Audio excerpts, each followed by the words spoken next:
Reddit, what's your scariest, most disturbing true story? Back in 2008, I was 15 and living on a 300-acre ranch in a small town in Idaho. We had a 5-bedroom, 3-bath home from the 1980s. Cheap construction, creaky floors, the kind of house that makes noises at night. I lived there with my parents and sister. My 6 older brothers had already grown up and moved out. Yes, I know, big family. My sister and I slept upstairs, just down the hall from my parents' room. Her room was directly across from mine. That year, I started having nightmares about dark figures, and I'd wake up around the same time every night, 3 a.m. One night, I woke up, looked out into the hallway, and saw a dark figure walk past my door. I blinked a few times, told myself I was dreaming, and went back to sleep. The next day, I moved my bed so I wouldn't be able to see the hallway when I woke up. Less chance of imagining something walking by in the dark. Then 3 a.m. came again. I woke up to a woman's voice singing this high-pitched, eerie song right next to my ear. There was a dark, heavy feeling in the air, and I stopped breathing. The singing continued, and then, ever so softly, I felt someone or something running its hands through my hair, gently down the length of my red hair. I closed my eyes and whispered a silent prayer, too terrified to say a word aloud. As soon as I finished praying, the song stopped, and I heard a scream fade away. The next day, I told my mom about the experience, and she dismissed it as a dream. I forced myself to believe her. It had to be a dream, because if it were real, I would never be able to sleep again. Dream or not, I moved my bed back to where it had been the night before.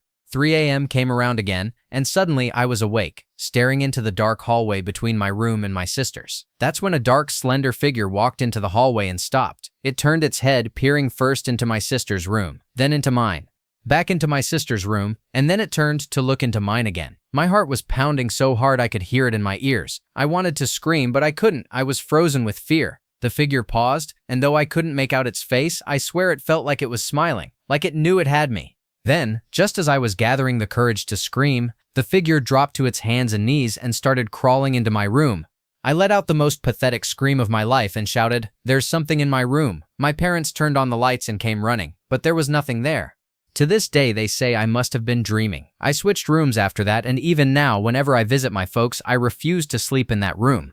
I don't know what I saw or what really happened. All I know is that it did happen. Story 2. My old room in my old house was basically a pseudo-attic. It sat on the same level as the attic and had doors that led directly into it. One weekday, I was playing video games, like I always did when I skipped school. Out of nowhere, I started to hear banging against one of those doors. Not the kind of banging you'd expect from someone knocking. This was violent, like "let me into your room so I can end you" kind of banging. Whatever it was, it sounded furious. My first thought was that some wild animal had gotten into the attic through the roof, maybe a raccoon or something. I called my mom, I was about 15 at the time, and told her to call my brother, since he lived nearby, to come check it out. Of course, he didn't answer, so my mom came home herself to take a look. She checked the attic. Nothing. No animals, no loose boards, no sign that anything had ever been there. For a while, I tried to convince myself I'd imagined it. Maybe stress, maybe just my mind playing tricks on me. I'd never done drugs, and aside from some PTSD, I didn't have any kind of condition that would make me hallucinate like that. Eventually, we moved out. Years later, my mom ran into the new owner while she was out walking. They got to chatting, and he asked if anything strange had ever happened upstairs in my old room. My mom said no, and he told her that his dogs always go to that same door, scratching at it and staring up at it, like they're seeing something no one else can. It still gives me chills. Story 3.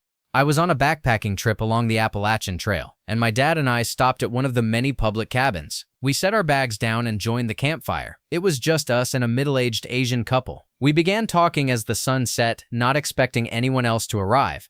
Nevertheless, this huge guy with long silver hair set his small pack down under the awning and joined us at the fire. He was no less than 6 feet 8 inches tall, extremely muscular, and had his hair tied back in a ponytail. Imagine a more muscular Geralt from The Witcher.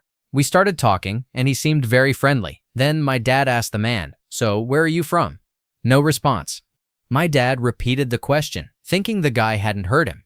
Still no response. Then the Asian man asked the same question, and suddenly the big guy exploded, yelling, "I don't know, I don't friggin' know." He then took out a huge Bowie knife and a whetstone and began sharpening it. All of us decided to pack our things and make a run for the next cabin, which was about 7 miles away. It was a long walk, but we eventually made it there, and a dirty hippie dude was already present. He stank like hell but seemed harmless. We stopped at the campfire and hung out for a bit when I noticed a reflection out of the corner of my eye. I turned around and saw the big, silver-haired guy standing at the tree line, spying on us. At that moment, I nearly shat my pants. There was no way any of us could take him on. He was built like a WWE wrestler, and all of us were under 6 feet tall. I alerted the others, and the Asian man pulled out a revolver, telling the intruder to go the F off. The big guy stood there for a moment, then silently walked off into the woods without making a sound. After that incident, we agreed someone should keep watch while we slept. Since the Asian man had a gun, he volunteered. In the morning, I was so relieved that the big guy hadn't come back, especially because the Asian man had fallen asleep. That whole experience still gives me chills. Story 4. I was 12 years old, and the 3 of us kids shared 2 bedrooms, so my dad decided to put up a half wall to make a third. If I stood on my bed, I could see into my brother's room.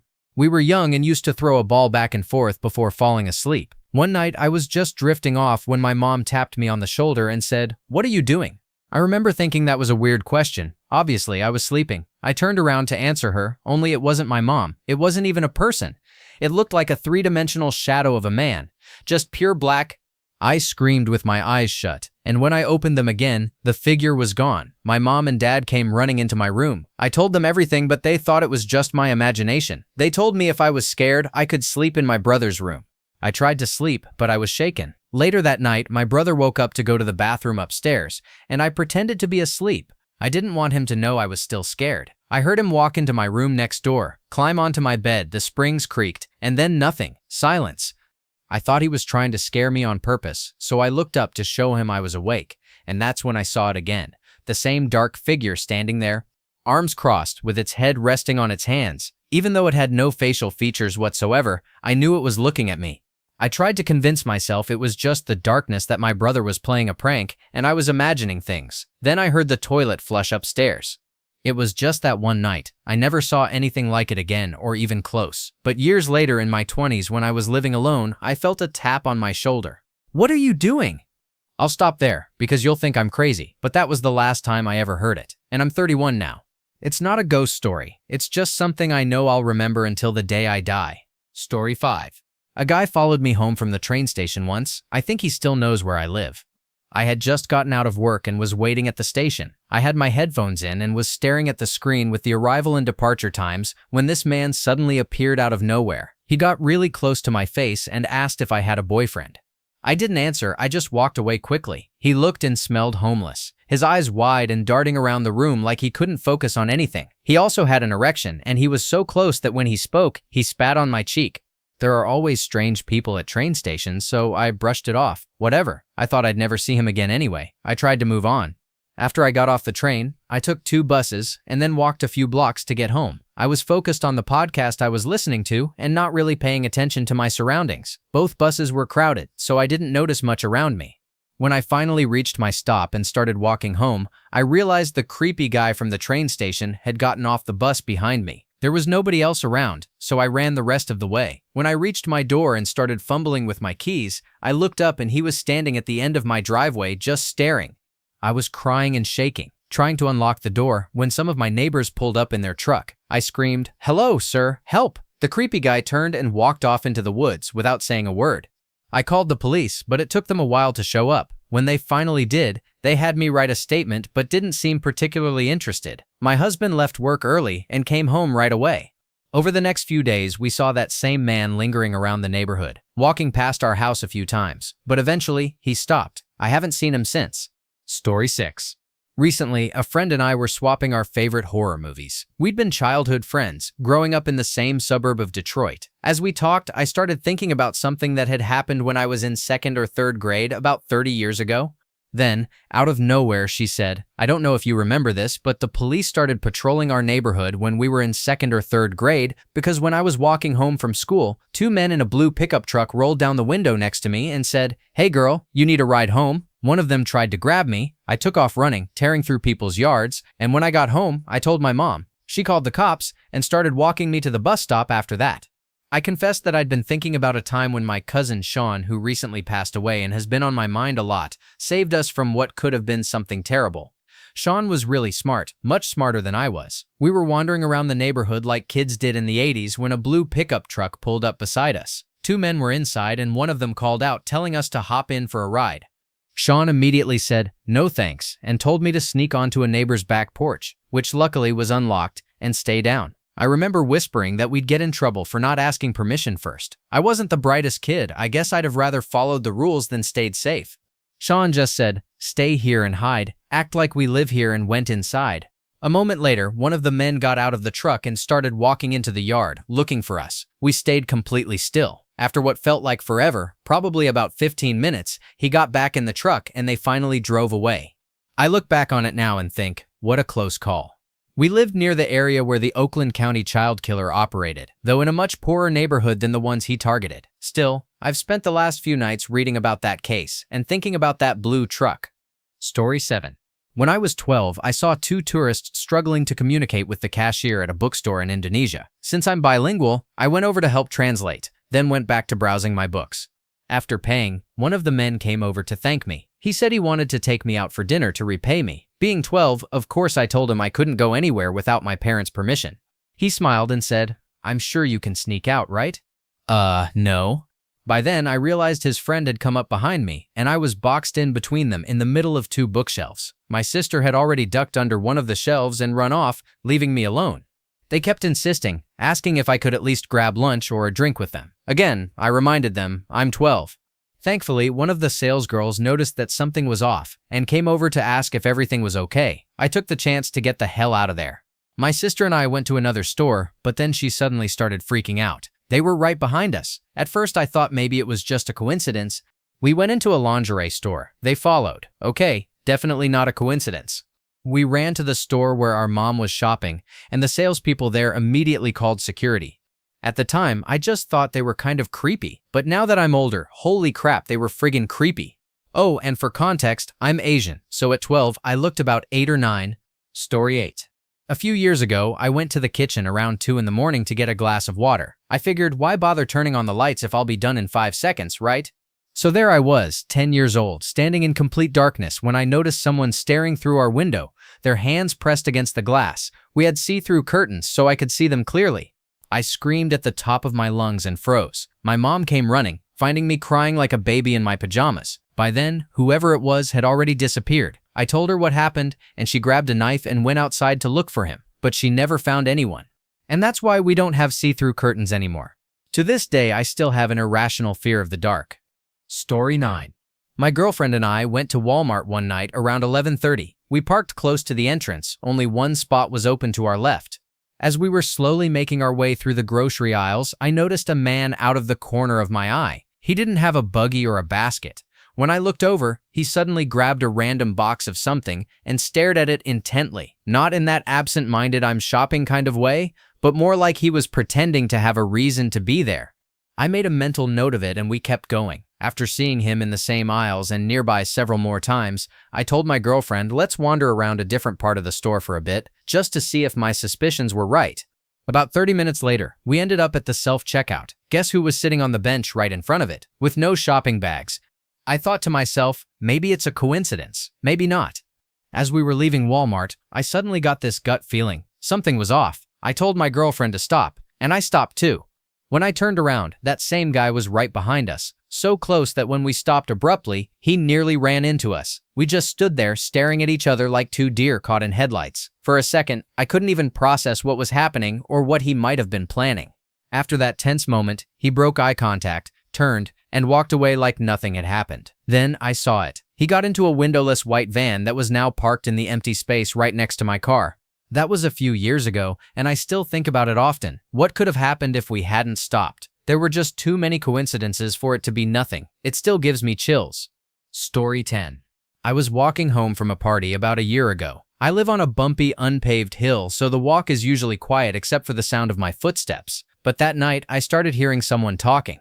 At first, I couldn't tell where it was coming from, but the voice got louder the higher up the hill I went. Eventually, I realized it wasn't coming from a house. It was coming from this overgrown patch of land off to the side of the road. So being the ignorant little turd I was, I decided to check it out. I pushed through the bushes, heart pounding since I'd never been in there before. After a few uneasy steps, I came to a small clearing. In the middle of it was a lone black and white television, sitting there playing some old TV show. No one around, just static and faint laughter from the screen. Then I heard rustling to my left. I didn't wait to find out what it was. I bolted and ran home as fast as I could. Story 11. Back in high school, a buddy and I made the dumbass decision to smoke weed in a graveyard around 8 or 9 at night. Since it was summertime, it was just starting to get dark. I smoked enough to be completely out of it. We were just chilling next to a tree when I noticed a man walking through the graveyard. I got nervous immediately but tried to brush it off. Then I saw him pull out a handgun and aim it at something. I couldn't see what, and he hadn't noticed us yet. I was so terrified I thought I might be hallucinating. I couldn't even move. My friend nudged me and said, "Dude, this guy has a friggin' gun out. We gotta get out of here." We slowly got up, but being the stoned idiots we were, I hit a rock trying to stand. That's when the man finally noticed us. He was probably 200 feet away, but the moment he saw us, he started moving toward us with the gun in his hand. We bolted. I looked over my shoulder and saw him running after us too. We booked it out of the graveyard and didn't stop until we were safely back in my neighborhood. I was terrified for days after that. Story 12. This is actually kind of embarrassing. But anyway, last year I was watching my parents' house while they were out of state. They live on a wooded plot of land and have been known to have trespassers on their property. I got home one night at about 11 o'clock, and as I stood in the foyer, which has a clear view into the kitchen windows, the only light in the house was the moonlight streaming through the glass. Against that faint light, I could see the silhouette of someone standing there. My heart immediately started pounding in my chest, and I called out, asking who was there. No answer. I asked again, and as I did, I shifted my keys between my fingers so I'd have some kind of weapon. Still, no response. I started to move, and the figure moved too, in exactly the same way I did. That's when I put 2 and 2 together. I flicked on the lights and saw my own reflection in the foyer mirror. Story 13. It's really not that bad, and maybe there are other explanations, and maybe it's not even my most disturbing true story, but I've been thinking about it for the past few days. Near where I live, there's this little place called Concrete City. It's a circle of empty concrete buildings that used to house coal miners or something like that, but it's completely abandoned now. Some of the structures are crumbling, and the whole area feels like a giant concrete playground where young adults go to smoke, tag the walls, and play paintball. So, me and a couple of others were wandering around the place when we came upon a parked car. I could see 2 people in the front seats shuffling around, and I just thought, oh great, we're about to walk up on 2 people screwing. Nobody else in the group seemed to pay it any mind, so I kept walking. Then I notice it's not a couple. 2 big guys are sitting in the front, staring us down completely still and looking shady as hell. We all just keep walking, and at this point, I'm mostly relieved that we're in a group of 5, though part of me is still worried we're about to get screwed, as in chopped up and scattered around in little piles. And then I see exactly why I get that feeling. We're right alongside the car now, and I can't help but glance through the back window. There's an open cooler filled with bloody ice, a second cooler closed but probably holding the same, and a pile of clear plastic bags. I keep my mouth shut and just keep moving. Once we're past the car, the engine suddenly roars to life, and those 2 guys tear out of there like hell itself is chasing them. So it could have been a couple of poachers, or maybe something darker, like organ theft. And somewhere in Concrete City, there's a man missing a kidney. I don't know, but whatever it was shady as heck. Story 14. Mine's a bit more down-to-earth than most here. A few years ago, I decided to try out night mountain biking. Basically, you outfit yourself with a few insanely bright lights and hit the trails. It's a hell of a lot of fun, most of the time. The first time I tried it, I went alone because I didn't want to bother any of my friends with something that might end up being really boring. So there I was, cruising along a local mountain bike trail. Keep in mind, this is in the Rockies, so the trails are steep and full of switchbacks. There are also a number of animals here that would gladly attack you. Mountain lions, black bears, grizzly bears, and so on. You honestly have to be careful, especially when you're alone. Tonight was even worse, since I completely forgot to bring my bear spray. About 1/3 of the way up, I came to a small repose, down a slight hill, and I stopped for a moment to admire the stars. It was peaceful. I could hear crickets and almost nothing else. Now, for most people, this wouldn't be too creepy, but I was basically alone, the only human for miles in any direction. In situations like that, your fight or flight instincts are on high alert because there's no help coming if something goes wrong. Suddenly, I heard twigs snapping to my left. I spun my head around, helmet lights attached, but saw nothing. My left was basically just a cliff. Okay, probably just a harmless animal. No harm done. I decided to continue up the trail. Still, at that point, my stomach was in knots. So I rode up the trail a bit further, enjoying the nothingness surrounding me. I came to a section with lots of switchbacks, one after another, about every 75 yards or so. As I approached a switchback turning to the left, I spotted some eyes up in a tree to my left, about 6.5 feet off the ground. I literally said to myself, oh, it's gotta be a squirrel. Nothing else would be that high up. Nope. I turned the corner of the switchback, and about 10 meters in front of me stood a bull moose. Now, many of you might not think that's super scary, but moose are terrifying. They will attack you for absolutely no reason, and they can tear you to shreds. Honestly, they're more frightening than black bears. I just stopped. I stood there watching as this moose turned its massive head and body toward me, completely blocking the trail. I could hear my heartbeat pounding in my head and feel it in my hands gripping the handlebars. My feet were firmly planted on the ground. I had nowhere to go. The trail I had just come up was only a few feet behind the moose, and I certainly couldn't go forward. Not to mention I could hear something down the trail about a mile away, so going that way wasn't an option either. I briefly thought two quick things to myself. 1. Why the hell did I not bring my bear spray? 2. The best way to get away from a moose is to run downhill really fast while weaving in and out of trees. Their antlers will get stuck. So there I was, about 10 meters from a bull moose, staring each other down. His glowing eyes were radiating more and more fear with every second. My stomach was in even more knots than before. I was paralyzed with fear. Then he snorted, a deep, forceful exhale. I thought to myself, screw this, time to leave. I grabbed my bike by the top tube between my legs, pointed it down the hill, and pedaled as hard and fast as I could. The trails here in the Rockies often have cliffs beside them, and this one was no exception. So there I was, flying down a 2-foot wide trail in pitch black, running from a freaking moose with a sheer drop to my left. Lovely. Fortunately, that part went well. About a mile down the trail, I looked back. No moose was following me, thank goodness. I continued riding at a moderate pace, still thoroughly freaked out, vowing never to ride in the dark again. I was heading back to the spot where I had stopped on the way up, where I'd first heard the noise. Beyond that point was a small, maybe half-mile uphill section, but it was rather steep.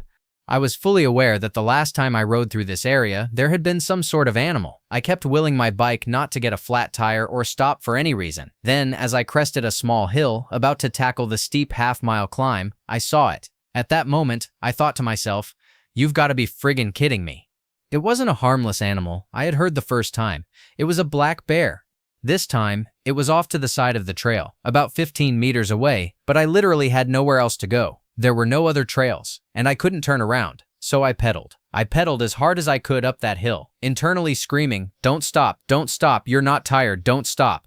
I kept pedaling and never looked back. As I crested the hill, I knew I had about 2,000 feet of descending ahead of me. My heart was pounding out of my chest. My legs were burning worse than they ever had, and my lungs had nothing left to give. Despite racing down the side of a mountain, I could feel my heartbeat pulsing through my entire body the whole way. I could hear it in my ears, feel it in my feet. This trail was also a one-way trail, meaning it wasn't designed for descending. No berms, no smooth turns, nothing. If I went off the edge, I'd be tumbling down a cliff. Every time I approached a switchback, I dreaded touching the brake lever, terrified that something might catch up to me or cut through the trees to attack from the side. Each time I rounded a switchback, I stole a quick glance up the hill, scanning for any sign of glowing green eyes following me. I never once slowed down more than what it took to stay alive. I swear I saw eyes on the first switchback down the hill. After that, I was too afraid to look again. I eventually made it back to my car. I rode up to it and parked behind it, relative to the trail, and just sat there in the dark, my head on a swivel, waiting for something to attack. After a few minutes, my heartbeat finally left my ears, and I dismounted my bike. I could barely stand. My chest ached. My knees were literally weak and shaking, and my hands weren't steady enough to undo the zipper on my pack to grab my keys and unlock the car. I had to force myself to take a few deep breaths just to get the bike on the rack and climb into the car. I drove home that night with no radio, no windows down, barely moving, just staring straight ahead at the road. I didn't even bother to take my bike off the rack until the next morning. It was the most terrifying thing I've ever experienced. I haven't ridden my bike alone at night in the mountains since. Story 15.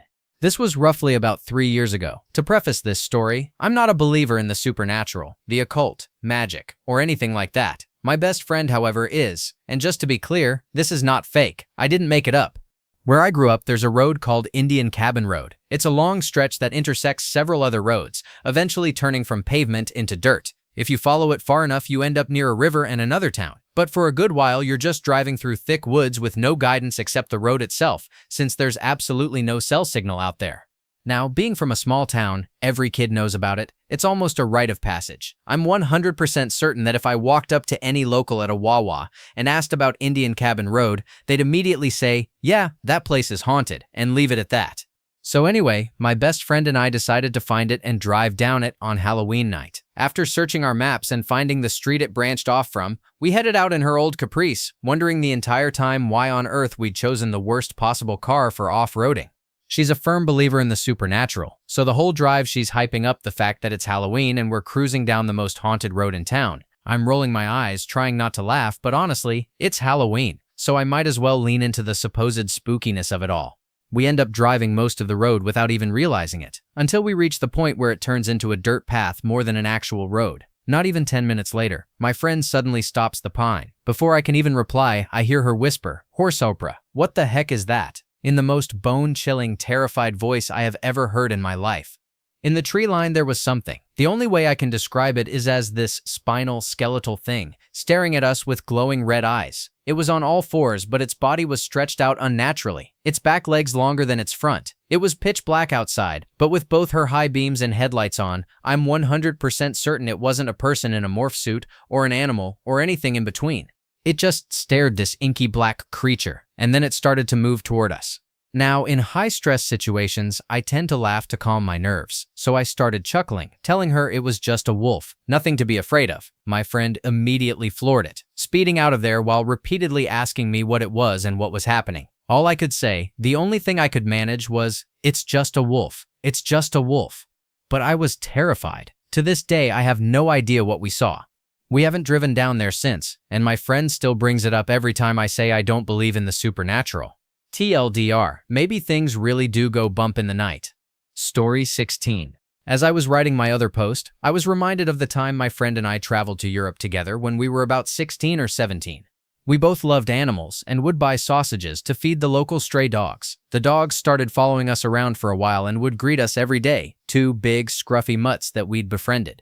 One day, a couple of guys pulled up beside us in a beat-up red sports car. They said they wanted us to come party with them and kept following us when we refused. We started to get scared and crossed to the other side of the street to avoid them, but they turned around and kept following, still pleading for us to come along. Then, at what felt like the perfect moment, the two dogs we'd been feeding came charging up to the car, barking and snapping at the passenger. He quickly rolled up his window, and they sped off. I have no idea how those dogs knew we were in danger or how they found us right then, but they absolutely came to our rescue. We gave them extra sausages that day. They'd more than earned them. I still don't like to think about what might have happened if they hadn't shown up. Story 17. Not nearly as serious, but definitely a little creepy. My neighbor is this elderly woman who comes outside every so often to garden or chat with people walking by. The first time she talked to my dad, she complimented the painting he has hanging in his bedroom. No big deal. Maybe she saw us moving it in or caught a glimpse before we put up curtains. But then she met our dog and said, "Well, he's much scarier through the window, isn't he?" Again, not a huge deal. Our dog does like to push the blinds aside to stare outside. She'd make little comments like that often, asking why we didn't walk the dog that morning, or when we got a new sofa. Strange, but we figured she was just a lonely old lady who spent a lot of time outside. Then she met me. She insisted she'd already met me, but I'd never seen her before in my life. She asked how I liked my room and started talking about the girls who used to live in it. That one stopped me cold. Weird, but okay. She just rubbed me the wrong way. Still, she's fairly easy to avoid. Or so I thought. As I was taking the dog outside one afternoon, I happened to glance toward her house, and there she was, staring at me through the window. The moment she realized I'd seen her, she quickly lowered the blinds, but not all the way. I could still see her peeking through them, watching. Later, when I went into the kitchen, I caught her again standing at her window, eyes fixed on me. Our blinds were cracked open just enough to let in some light, and she was there, watching like she'd never stopped. Then, while I was upstairs in my parents' room replacing towels in their bathroom, I saw her again through that small window, still watching. That's when I started paying closer attention, and the more I looked, the more I realized she was always there. Not just from her window either. She'd sit in her car parked on the street and watch. She'd sit on her porch and watch. Sometimes she'd take these slow, deliberate walks down the road, always facing our house, always watching. Morning, night, didn't matter. And apparently, it wasn't just us. She did it to her other neighbors too, even the people who lived in our house before us. Everyone in the area knew the rule. Keep your blinds and curtains shut at all times, because if you didn't, she'd be there, watching. It freaked me the hell out. Story 18. My friend had invited me on a trip to Universal, Florida with her family. On the way back home, we stopped to pick up their new puppy, so we made frequent stops along the drive to let it use the restroom. Around 8 that evening, we pulled into a gas station in a small town. My friend and I decided to go in and use the bathroom. When we reached the door, there were 2 large men standing at the counter, chatting with the cashier. I reached for the handle, but the man closest to the door reached over and held it shut for about 30 seconds while they continued talking, which, in hindsight, should have been my first clue to hold it and get back in the car. But eventually, he moved and let us in. It was one of those single-stall bathrooms, so I went first and waited by the door while my friend used it. As I stood there, I noticed the men kept glancing in my direction, whispering to each other. That uneasy feeling in my stomach kept getting worse. When my friend came out, we walked quickly toward the exit, talking about how weird those guys had been. But not even 30 seconds after we left the building, we heard footsteps behind us, the same 2 men following us. Luckily, my friend's car wasn't far. We sprinted the rest of the way and dove inside, slamming the doors shut. The moment the men saw her mom sitting in the driver's seat, they slowed down, exchanged a look, and kept walking like nothing had happened. That was the end of it. But damn, I have never been so creeped out in my life. I'm positive that if we'd been alone, we wouldn't have made it home that night. Story 19. I ran on the track team in high school, and during my first 2 years, I took the late after-school bus home. On Tuesdays through Thursdays, there were 2 buses that took students home, but on Mondays and Fridays, everyone had to ride just one, and that one was driven by this really creepy guy. He'd stare at the girls through the rearview mirror for long stretches of time, smiling this unsettling, almost predatory smile. It made everyone uncomfortable, but none of us ever said anything. We just kept our heads down and tried to ignore him. One day, he ended up being the driver for our track team's bus to an away meet. Normally, the buses stayed parked in the lot for the duration of the meet, and the drivers would either wait inside or wander around. I had some downtime between events, so I decided to go cheer for my teammates. I headed toward the gate near the entrance to the track, and that's when things started to feel off. It started to drizzle, so I went to stand under a pavilion to stay dry. After a few minutes, I saw the bus driver there. He came over and asked if I wanted to get on the bus to keep out of the rain. My gut immediately twisted. I was nervous and uncomfortable, but I said yes anyway because I was afraid of what might happen if I said no. We started walking toward the bus, and my heart was pounding the entire time. Just as I was about to step on, a few of my male teammates noticed and came over, saying they wanted to get out of the rain too. I have never been so relieved to see anyone in my life. But then the bus driver looked at them, shook his head, and said, "Not you guys, just her." That was the moment it hit me, how wrong the whole situation was. I mumbled something like, "Actually, I'll just stay here," and bolted toward the bleachers, where I stayed for the rest of the meet, rain and all. Even though nothing ended up happening, I still get sick to my stomach, thinking about how close I came to stepping on that bus alone. Story 20. I was in Italy near the Alps when I was around 7. I used to walk down the hill to play with this kid who lived nearby. We couldn't understand a word each other said, but we still managed to play just fine. He had a dog that we both adored. One day, I walked down the hill like usual, but the entire yard was covered in bugs. They might have been locusts or something similar. I don't really know, but they were everywhere. I was about to turn and run when I noticed a shape in the middle of the yard. It was the dog, just lying there completely covered in insects. At first, I thought he was dead, but when I ran over and tugged at his collar, he lifted his head slightly, then let it fall back down. I kept pulling, yelling for the neighbor kid, but no one came. I finally got the dog to stand up, and by then, the bugs were crawling all over me too. I was terrified. I dragged him into this little shed and hid inside, crying while the bugs swarmed outside. Maybe 10 minutes later, there was a knock at the door. It was the neighbor, staring at me through the window. He opened the door and started shouting, but I couldn't understand a word. When I looked past him, the yard, the one that had been blanketed in bugs just moments before, was completely empty. I tried to explain, but it was all lost in translation. I never went back there again. Story 21. I've posted this before, but it's still the scariest thing that has and probably ever will happen to me. When I was in 5th grade, I was at my friend's house. We were hanging out behind her place by the lake when 2 high school guys came up and saw us. One of them said, "Oh, okay, we'll leave." We both got that weird, uneasy feeling in our stomachs, so we decided to head back to her house. We stayed there for about 15 minutes before going back to our spot. When we got there, the 2 guys were still there. They asked if we wanted to sit with them, but we declined and started walking across the dam. After about 50 feet, I heard something behind me. When I turned around, they were following us. I told my friend, but she didn't believe me until she looked for herself. At that point, they started running. we took off. Adrenaline was the only thing keeping our legs moving. At the end of the dam was a dry waterfall, and when I glanced back, one of them was following our exact path while the other tried to cut us off. Somehow, we managed to outrun them. It felt like we ran for hours, but eventually, we made it back to her dad's house. We stayed inside for the rest of the day and decided not to tell our parents. Looking back, we definitely should have, but we were scared they'd never let us go there again. It's been about 10 years since then, and I've only gone back once. Even now, I still feel anxious just being there. Story 22. I witnessed an argument between my mom and stepdad once over a bottle of green Heinz ketchup she'd bought of all things. His response was to drag her by the hair into their bedroom, load a shotgun, press his head against hers, and try to force her to pull the trigger. I just stood there in the doorway, frozen, watching in complete silence. She somehow managed to save herself by slipping her finger behind the trigger, ending up with a blood blister when he tried to pull it anyway. Eventually, she wriggled free, and he shouted, "I'm just going to harm myself then." My mom, without missing a beat, said, "Well, do it outside, because I really don't feel like cleaning up the mess. That took guts." He could have shot her right then and there. What's crazy is that at the time, it all felt normal. Story 23. I was 13 years old, living in Brooklyn, New York, just a week or two past my birthday. A friend and I went to the movies about once a week. Normally, we stuck to theaters in his neighborhood, but sometimes the movie he wanted to see, which was always his choice, though I didn't care either way, wasn't playing nearby. On those occasions, we'd travel farther out. This particular time, we went all the way to Manhattan to see a movie. I've long since forgotten the title. We took the train in, watched the film, and then got back on the train to head home.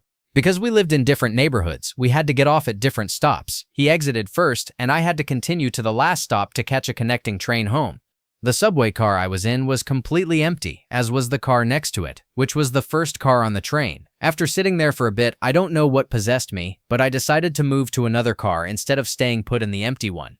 I got up and moved into the next car, where there were people. After a moment, I decided to keep going, maybe find a car that felt even safer. But before I could, a guy in a leather jacket stepped into my path and told me the other train cars were closed. I knew he was lying, but I didn't want trouble, so I just said, "Oh," and turned around, going back to the empty car I'd come from. I sat down in my old seat.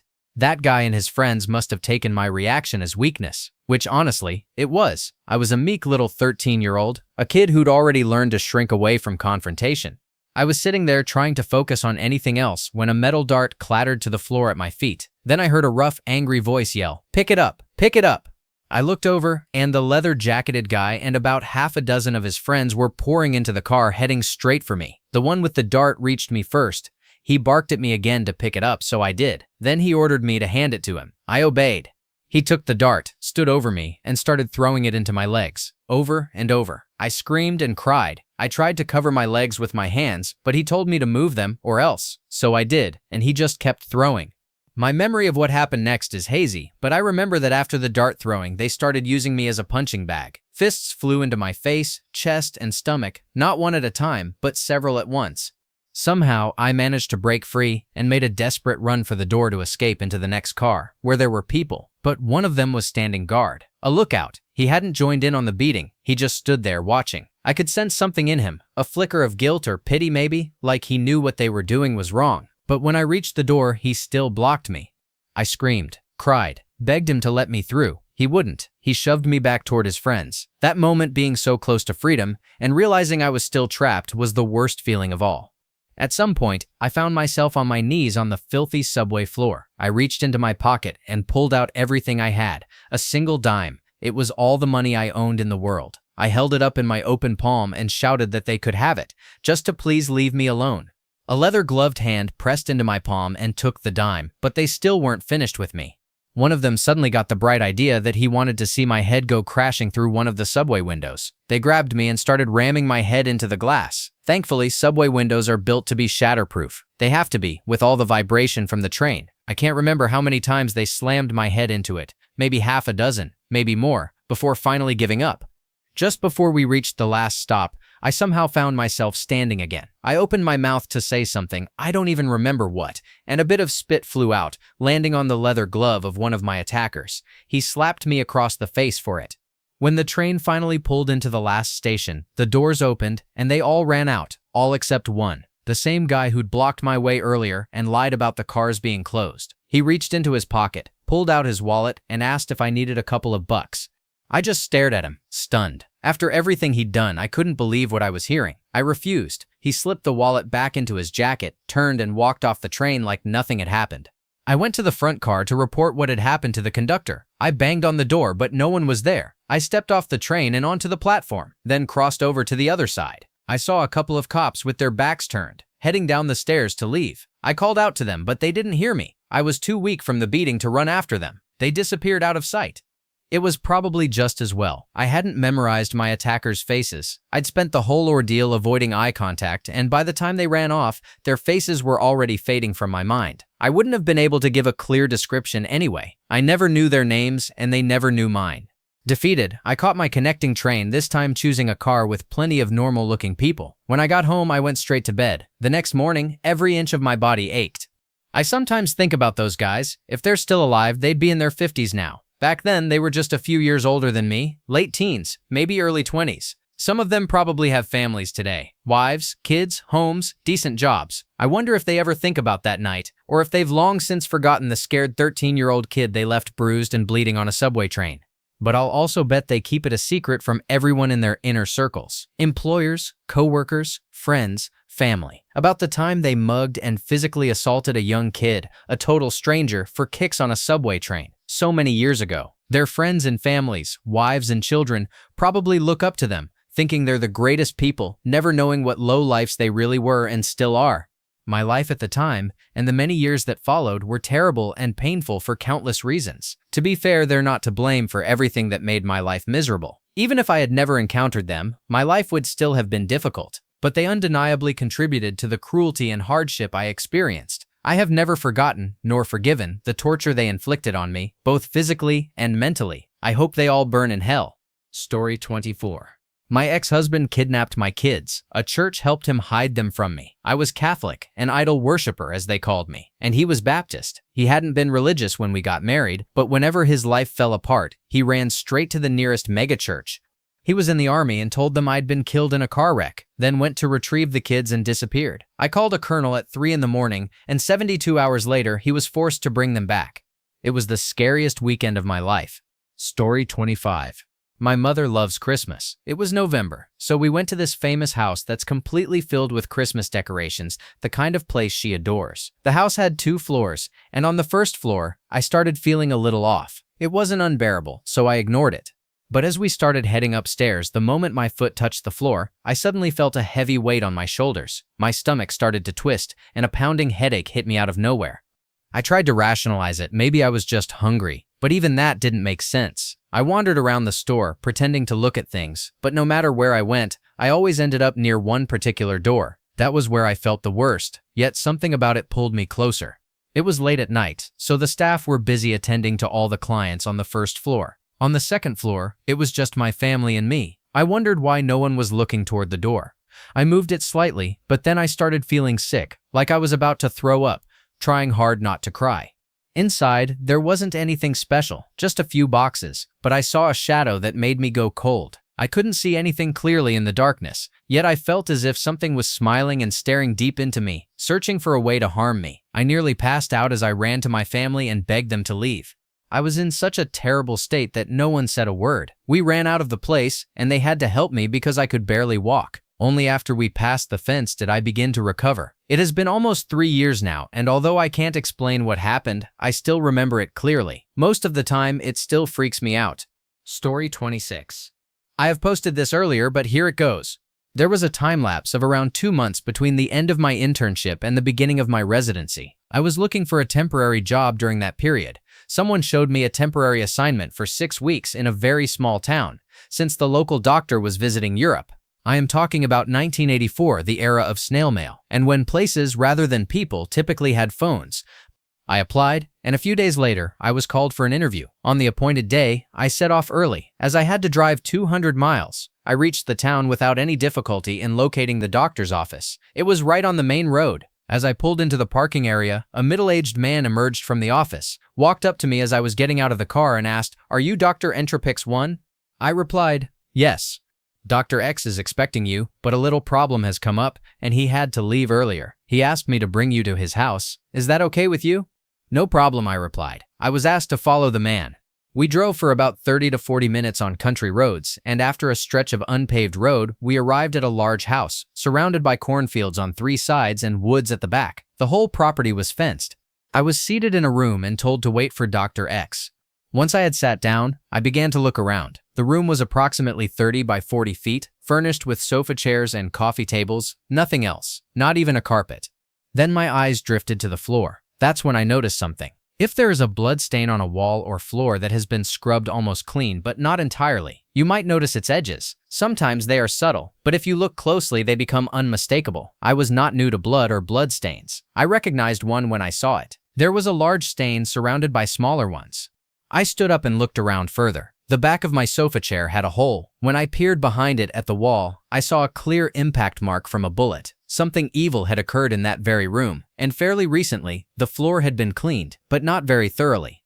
I grabbed my file and hurried out. I ran toward my car, started the engine before I could even close the door, and floored the pedal. I did not look back, but I heard someone shouting, "He is running away." Seldom have I driven that fast. I did not stop until I arrived at my apartment. Years later, I was discharging a patient, and her husband wanted to speak with me about his wife. As we talked, I asked him. I knew he was a sheriff, but where? He named that very town. I narrated my story about that place, and he went quiet. After a pause, he said, "You have no idea how lucky you have been. Was that on the Xth of Y?" "Yes," I replied.